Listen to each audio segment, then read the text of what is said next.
Assalamualaikum warahmatullahi wabarakatuh. Perkenalkan, nama saya Nur Hikmah, mahasiswi dari Fakultas Ekonomi dan Bisnis, Program Studi Pendidikan Akuntansi kelas A.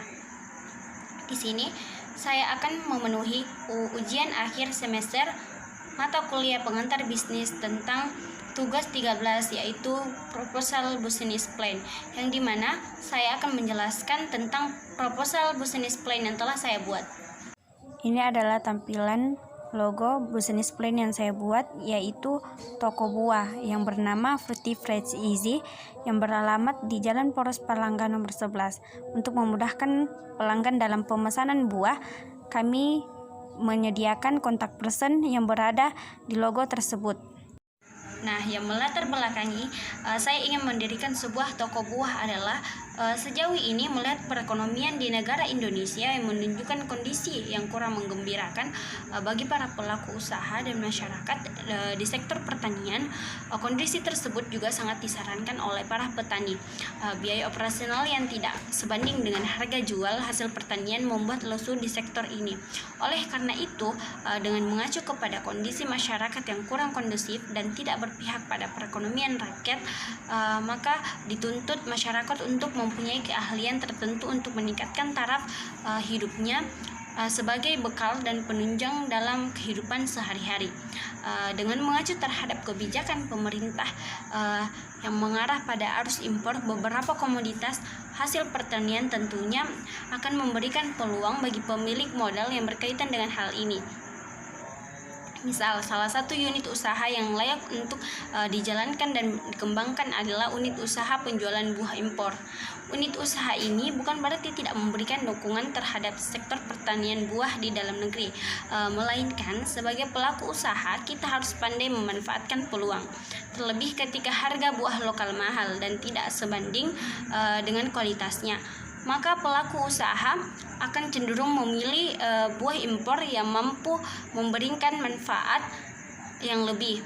Nah, persaingan dalam usaha penjualan buah memang sudah kompetitif. Banyak sekali kita jumpai beberapa toko buah, baik skala besar ataupun skala kecil, baik itu di toko, kios, outlet ataupun tempat berjualan lain seperti swalayan maupun modern market.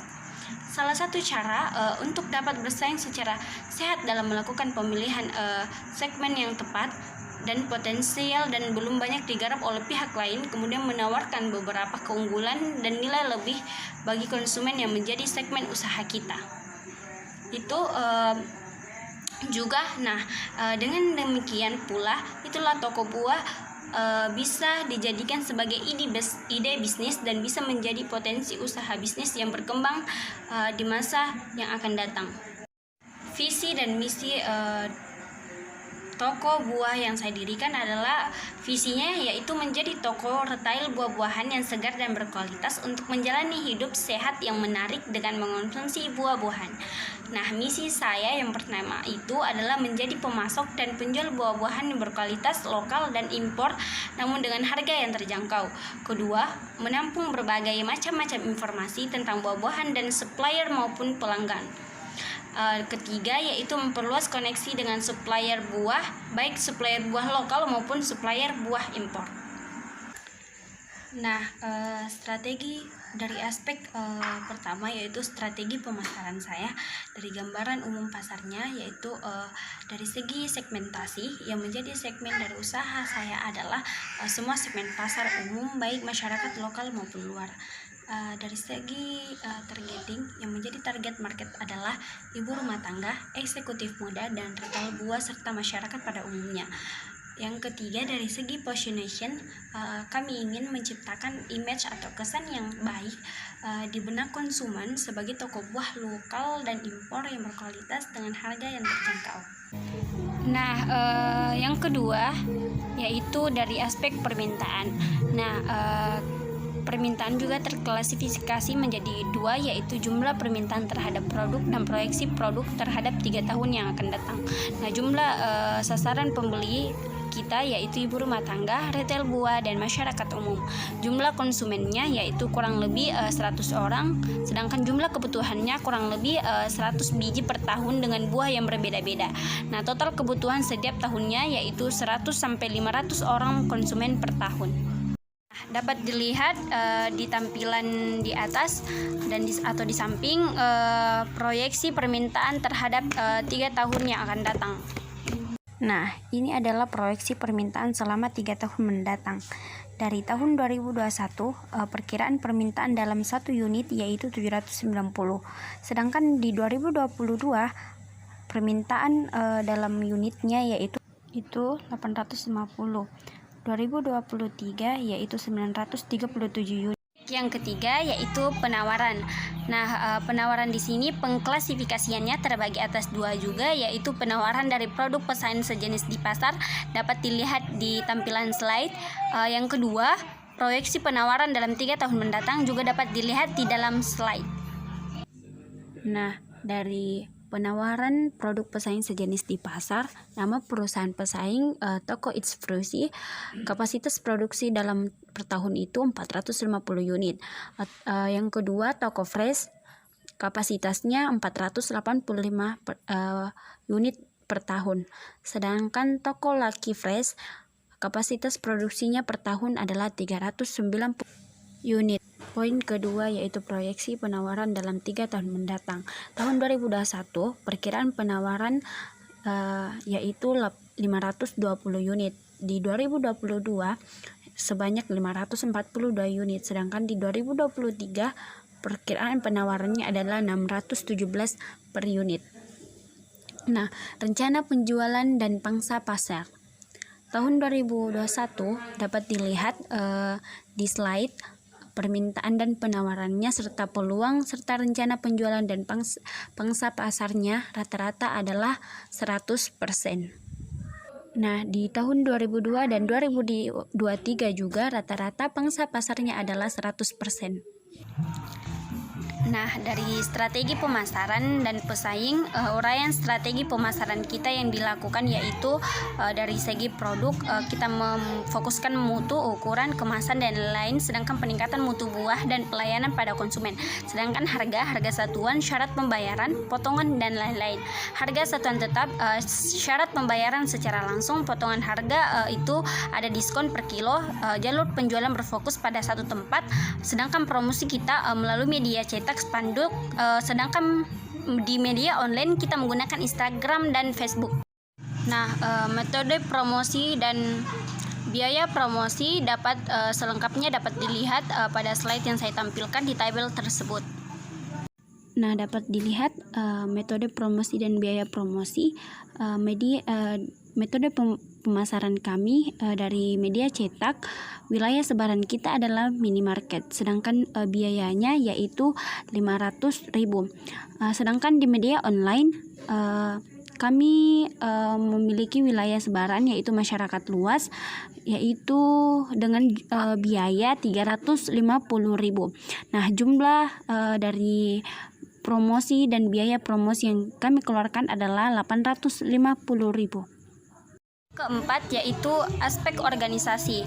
Di sini nama perusahaan kami atau usaha yang saya buat di sini adalah Fruity Fresh Easy yang berdiri pada tahun 2020. Nama pemilik atau pimpinannya di sini adalah Ibu Hamidah. Alamat kantor dan tempat usaha Jalan Poros Palangga nomor 11. Di sini kami berbentuk badan hukum serta jabatan, jumlah staf, uraian tugas dan penggajian. Nah, aspek organisasinya dan struktur organisasinya dapat dilihat selengkapnya di slide yang saya tampilkan. Ini adalah jabatan, jumlah staf, uraian tugas, dan penggajian dari aspek organisasi. Dapat dilihat pada tabel di atas. Struktur organisasi di sini, bagian atas terdiri atas pemimpin yaitu Ibu Hamidahnya sendiri. Nah, bagian keuangan ini terdiri atas 1 orang, bagian pelayanan atas 2 orang, dan bagian pemasaran terdiri atas 2 orang. Yang kelima, dari segi aspek produksi. Unit usaha ini diberi nama Fruity Fresh Easy dikarenakan bergerak dalam usaha dagang penjualan buah segar dengan kualitas yang baik yang berasal dari impor maupun penyortiran terhadap buah lokal yang memiliki kualitas yang baik. Nah, nama organisasi saya di sini Toko Buah Fruity Fresh Easy. Jenis organisasinya adalah PT yang melakukan penjualan buah impor. Pemiliknya di sini adalah Ibu Hamidah, beralamatkan di Jalan Poros Palangga nomor 11. Nah, aspek yang keenam yaitu aspek keuangan. Kebutuhan dan investasi. Investasi harga tetap investasi ini mencapai 10.400.000. Nah, biaya praoperasional biaya di sini mencapai 884.600.000 yang digunakan untuk proses pembelian tanah dan mendirikan bangunan. Modal kerja digunakan untuk membiayai seluruh aktiva lancar yang mencapai 305.000.000 rupiah. Nah, total kebutuhan dana investasi di sini yaitu 1,2 miliar rupiah. Nah, yang kedua, rencana pembelanjaan dan sumber dana. Nah, modal sendiri ini senilai 1.900.600.000, sedangkan pinjaman yang kita dapatkan dari bank yaitu senilai 489 juta. Nah, yang ketiga yaitu rencana kebutuhan dana. Kalian dapat lihat di slide yang saya tampilkan. Di sini rencana kebutuhan dananya itu terdiri atas kebutuhan tanah seluas 1.000 meter persegi dengan harga 250 juta, bangunan dengan luas 700 meter persegi dengan harga 400 juta, rak pendingin 100 buah dengan harga 120 juta, sofa 5 set dengan harga 7 juta, troli 20 buah dengan harga 10 juta, keranjang tas buah 50 buah dengan harga 600.000, timbangan 4 buah dengan harga 1 juta, komputer dan margin teller dengan harga 12 juta, mobil operasional 1 buah dengan harga 60 juta, motor 2 buah dengan harga 30 juta. Nah, dapat dilihat pada slide yang ditampilkan bahwa total aktiva dari aspek keuangan usaha kami adalah senilai 1.189.600.000 rupiah. Nah, itulah tadi penjelasan saya mengenai tugas 13 tentang proposal bisnis yang telah saya buat. Kurang dan lebihnya mohon dimaafkan. Wassalamualaikum warahmatullahi wabarakatuh.